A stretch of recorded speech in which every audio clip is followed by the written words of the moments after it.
Remember, we want thinkers, not doers, right? Thinkers are the ones that get it done in the course of a day, not the doer. The doer will stand there and stare at it all day long. The thinker will fix it. Hey, it's Nikki Llewellyn Gregory, and you're on Gut Plus Science. You're in for a fast-paced, storytelling, action item-rich leadership growth experience. I hope you make this podcast a habit. I consider it a leadership mentoring tool. Learning together makes us better together, and that is how we change the world around us. Let's get to it. Hey, it's Nikki back on Gut Plus Science, and today I have Ken Midgett joining me to break down what it takes to create meaningful and impactful training experiences from onboarding to employee development and leadership development, all of it. What does it take from the way we think to what we offer our people to ensure that training sticks and propels the most meaningful outcomes? So let's ask Ken.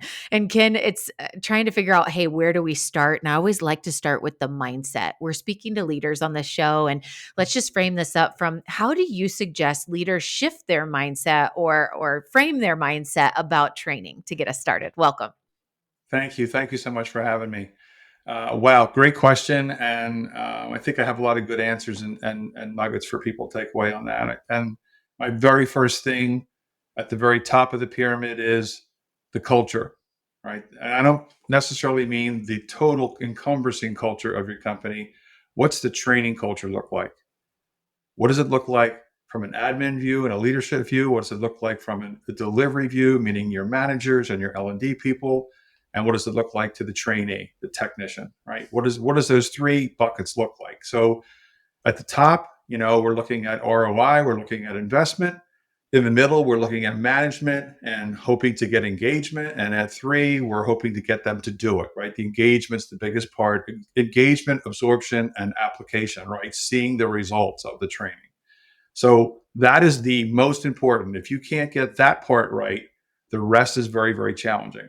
Thank you for that. And I would love to bring that to life a little bit and share, you've been in the business world for a very long time. You've seen a lot of different cultures, and no one culture is the same. I often tell people that, your next door neighbor company that just got the award, you can't do exactly what they did and win an award, right? It's so unique. And I would love for you to just share with us two different companies. They're doing training really well. Their foundation of culture is solid, but it's very different. Just kind of bring to life what that looks like as the foundation, and not everybody's the same, but it's really important to have that culture in place. One way is that you make the training this intangible, but yet it becomes a tangible item, meaning that the technician can start to see the results, and the technician comes in and says, I want to do this, right? And then the other way is that you have to convince the tech that the reason you're doing this, here's all the connections. You're going to have more job security. You're going to be worth more money to the company. You're increasing your professional development. In turn, you're going on the personal side, you're going to earn more income. What does that do? That sustains more things in life and more goodies for you on the back end, double mortgage payments, whatever that looks like in your window of prizes, it starts to fill that prize bucket. So there's two ways. And I would say the second way is probably the more powerful way because it's a personal connection. The first way really comes from the more driven employee. So this is the top 10 to 20% of your company. These techs just want to grow. And not just technicians, managers, everybody. It depends on what kind of training you're pushing out there, but they want to grow. They have this initiative, personal motivation that they have their own plans. They have their goals lined up every year. They adjust their goals. That's that person that's coming to you and saying, I want more, I want more, I want more. The masses, the 80 to 90% are the people that you have to coach to that spot. And that's where that culture comes in, where admit it from the top down, training is important because, and the owner fills in the word. The manager fills in the word. The technician fills in the word, right? Training is important because what's the word? What's the next word, right? Growth. This should be the next word, right? Because training should equal growth. From a management perspective, less babysitting, right? Less silly phone calls during the day. I just put the red wire on the white wire. What should I do next? We want to get rid of those phone calls. Managers should be managing and coaching the techs to be more profitable, not necessarily technically proficient, right? And that's the That's the thing that training can do, and take away that burden off of the manager, so the manager can truly spend the time on coaching the technician on stats, financial stats, which pushes the ladder up and changes the ROIs, right? That's the crux of it right there. So if we going back to those three buckets, administration wants to see ROI. What's happening here? I'm spending all this money on training. We have additional unproductive time now because we're paying techs to train, or we're not paying techs to train. That's another point we want to make sure we come back to, that one right there.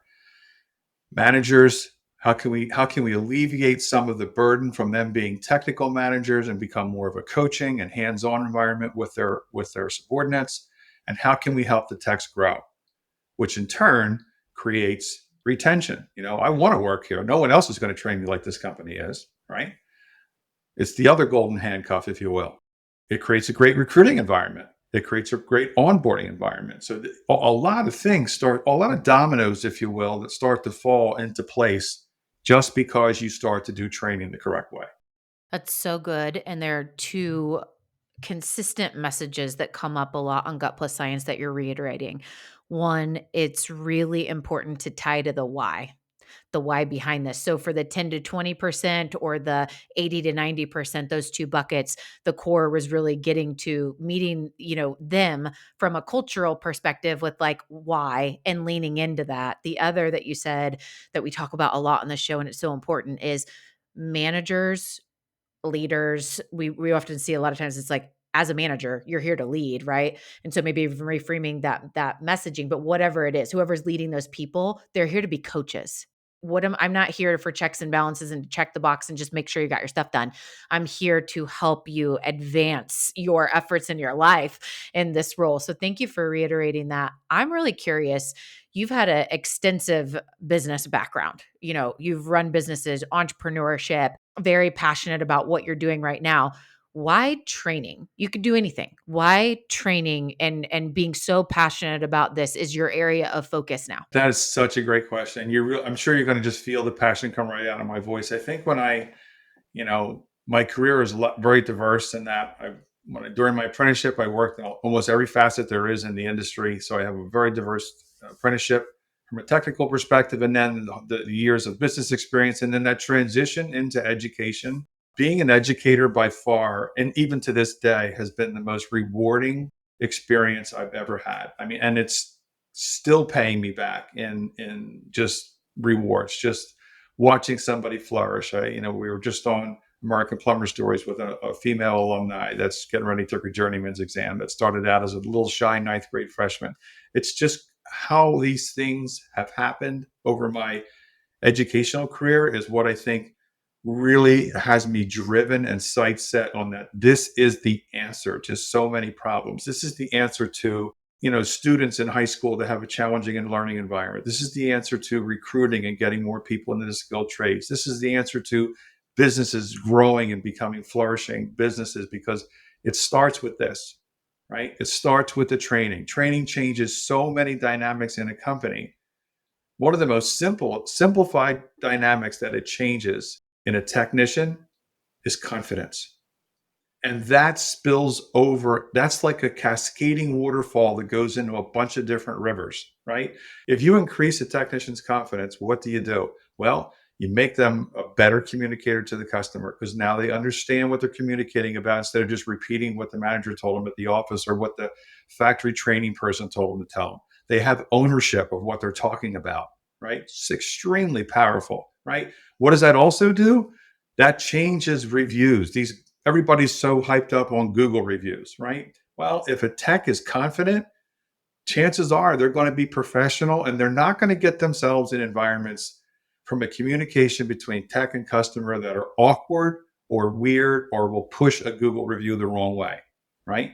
Callbacks will go down. Measurable ROI investment, top of thing, easy thing to measure.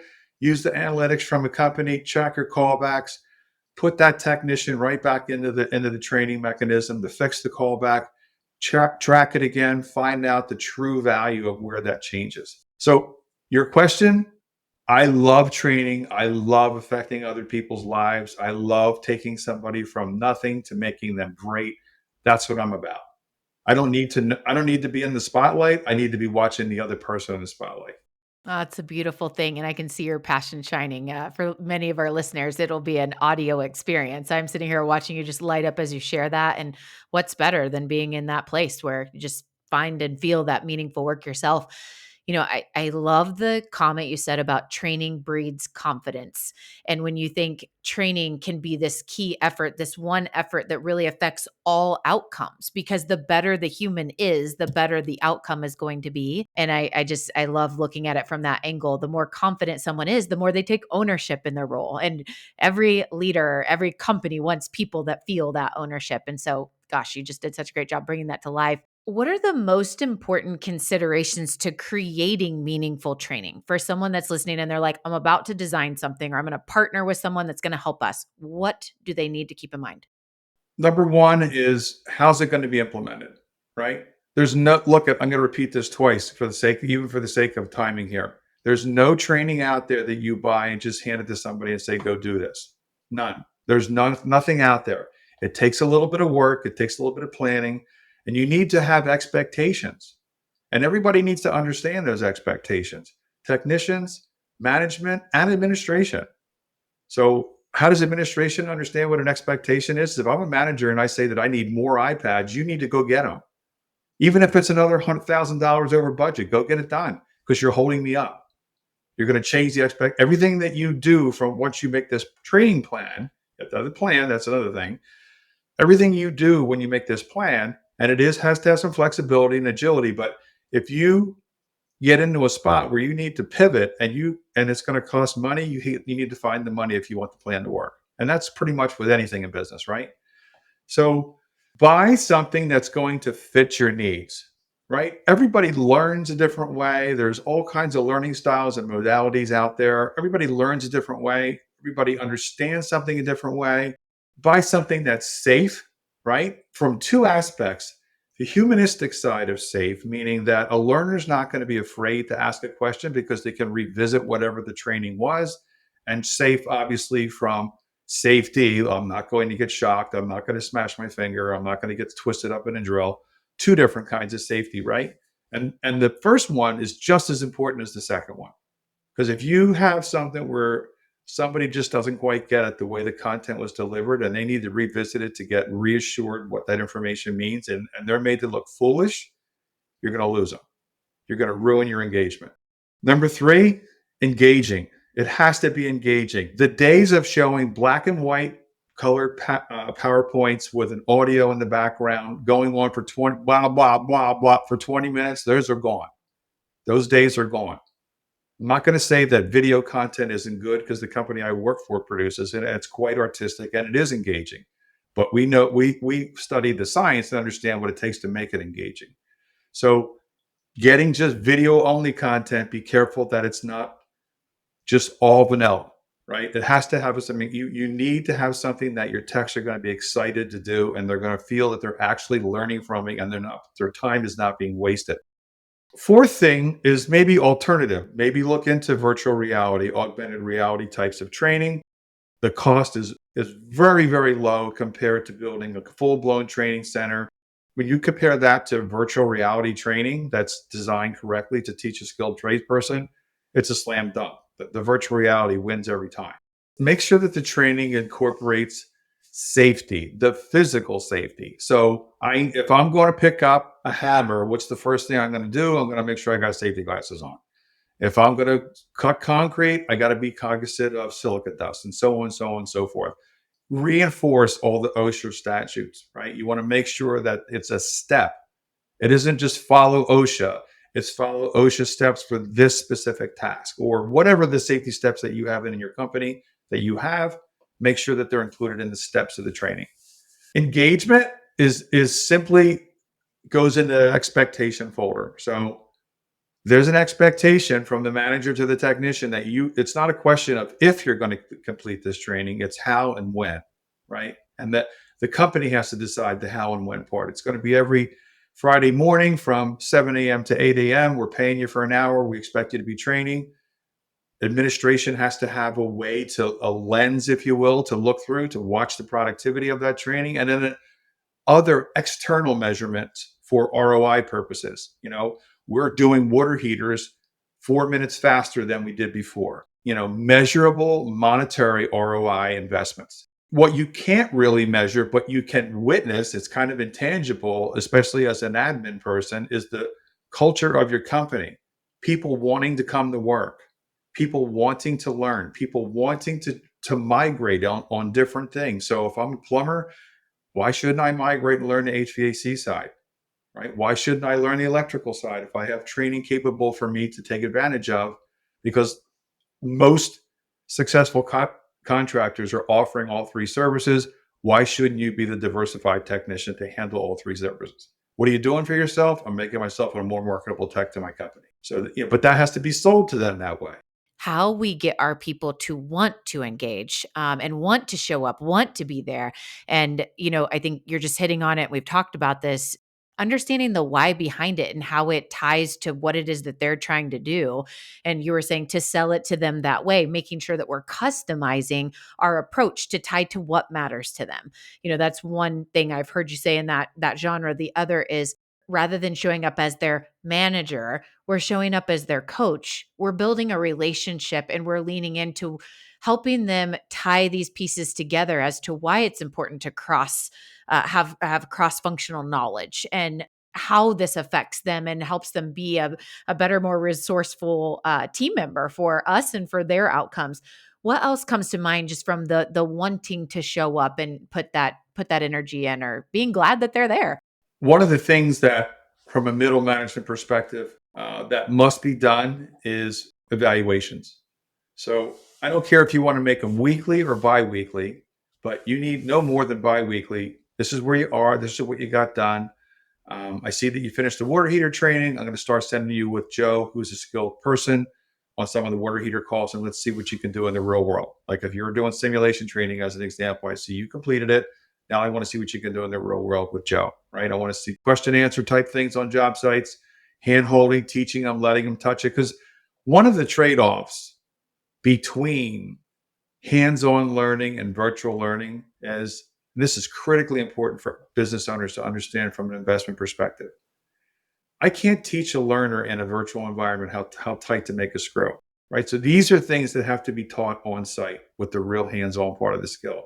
But I can teach them everything up to that. I could teach them all the different kind of bolts. I could teach them that there's brass ones, plastic ones. You use this nut, you use this wrench for that nut, and that nut for this wrench, and you turn it clockwise. I could teach them all those things, but I can't teach them that last little piece of the skill. Back to the reviews process. I know I'm going down some rabbit holes here, but they're all good nuggets. So you have this weekly or quarterly or weekly or biweekly review, and then you have a quarterly review. If you want to tie it into other kinds of reviews, whether they're fiscal or other types of chats that you have with your text, that's fine. But you have got to hang on to that training. You've got to talk about it. You got to, even if it's the person who's not doing the work, find out why and get to the end of it. Let's find out why this isn't working for you. And you'd be surprised some of the things I've learned in my short time at Interplay.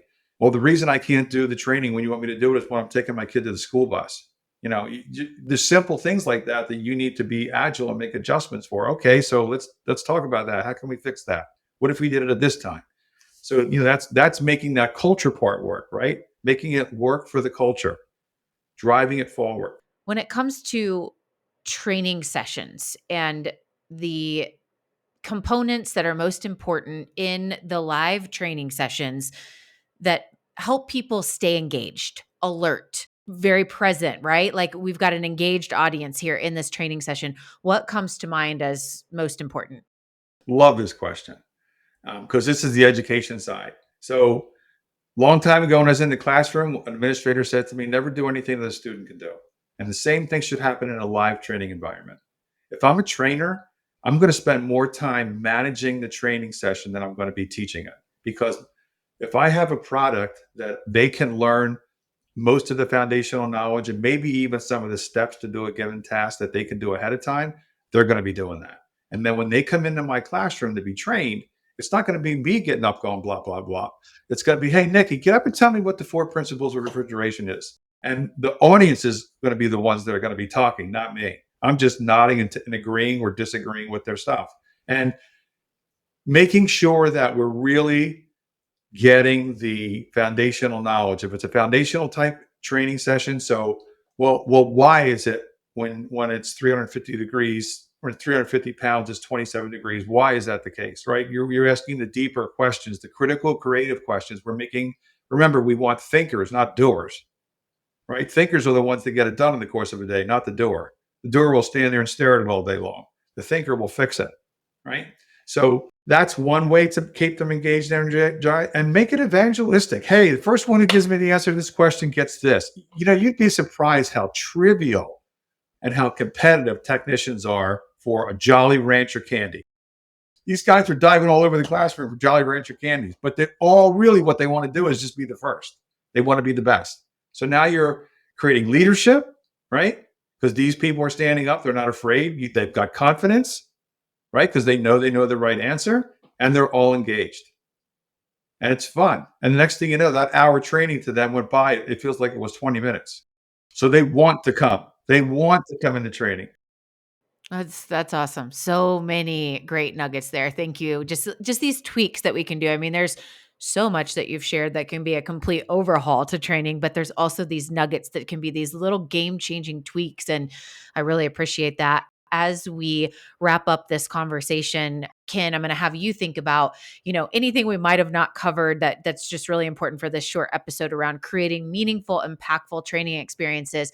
But I would love to lead us into, this kind of final topic here around the future of training. Like, where do we see training going? You guys are on the forefront of this. Like, what's new and what's coming? Well, I think you're going to see. What's new? I wouldn't say it's relatively. I wouldn't say it's new. I'd say it's newer to the skilled trades component, right? So, virtual reality and augmented reality training isn't new. The learning capacity from that environment is significantly higher than traditional training efforts. So, I would say that's the future of training. Is you're going to see a lot more technology based information instead of a person getting up and blah blah blah.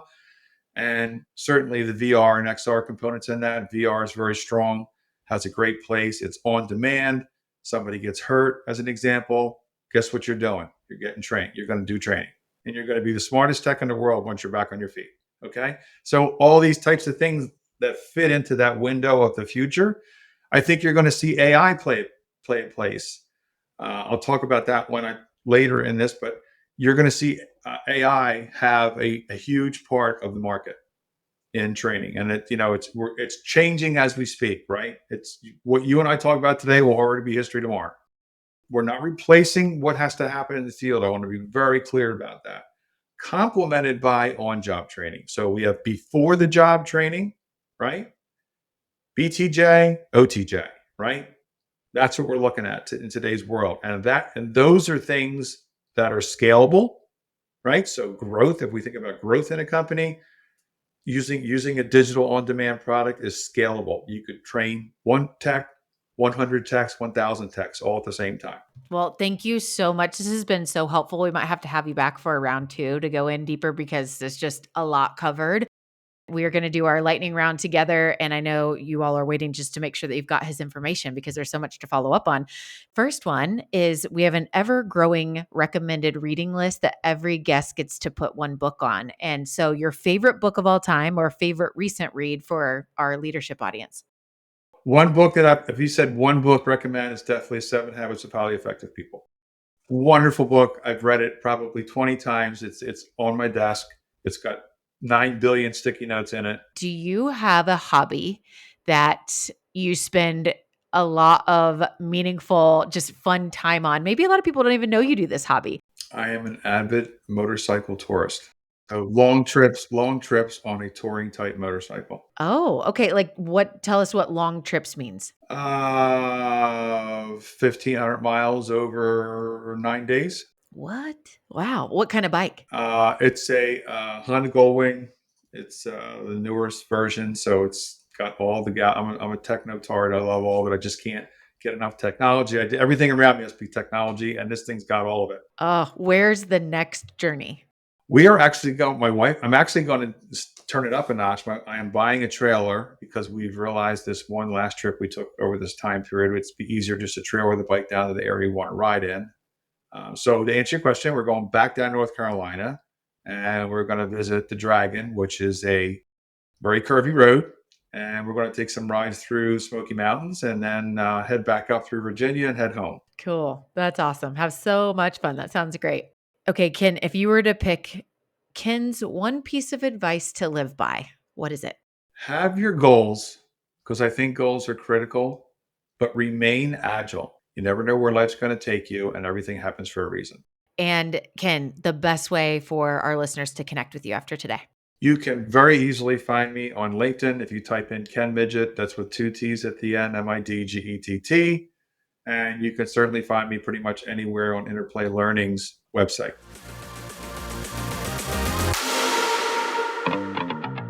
Ken Midgett, thank you so much for joining Gut Plus Science and taking your years of learning in employee development and training, and now with what you're doing to create exceptional training solutions in your everyday work and packaging it up into all of these key takeaways. I have so many, so I'm just going to rattle off my truth you can act on today.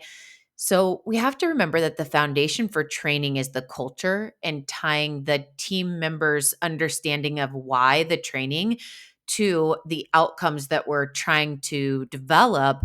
There's a connection between that. And we have to be able to clearly help to connect the dots between training and the culture here at this, X company that we're leading. Also, to remember that managers are to show up as coaches. And how do we invest in our managers to build their coaching skills? Because training is all about coaching.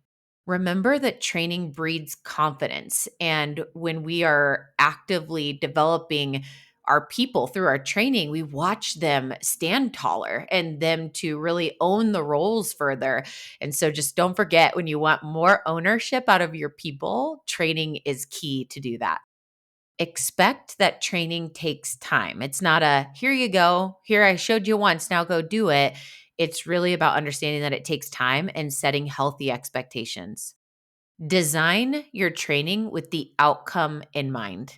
And I love that key here. It's like, what are the business outcomes we're going for? Here's why we're doing this training. And here's why we want you to be engaged in this process. And so working backwards from the why is super important. I think this was my favorite learning lesson from Ken, and I have referenced it so many times since we had this conversation.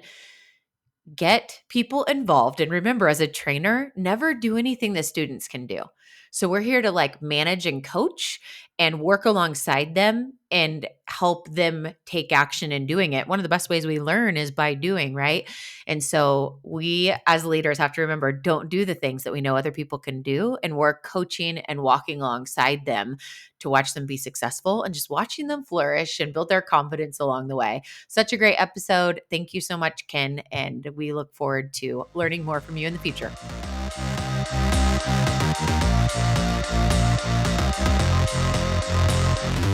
We just left the world a little bit better. Now, go do something with it.